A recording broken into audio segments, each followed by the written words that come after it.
নরসিংদীর আকাশ আজ একদম ভিন্ন রূপ।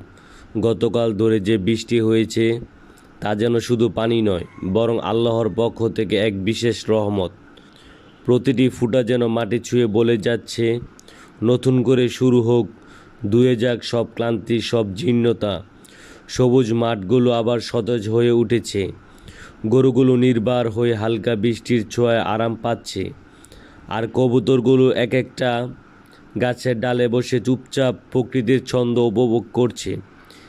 এই বৃষ্টি যেন খামার জীবনে নতুন গানের সুর তোলে, যেখানে প্রতিটি প্রাণী, প্রতিটি গাছপালা একসাথে বলে উঠেছে আলহামদুলিল্লাহ।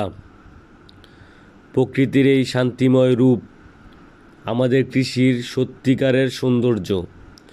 নরসিংদীর এই বর্ষণ শুধু আবহাওয়া নয়, এই এক প্রশান্তি, এক অনুভব যা হৃদয়ে গেঁথে থাকে অনেক দিন।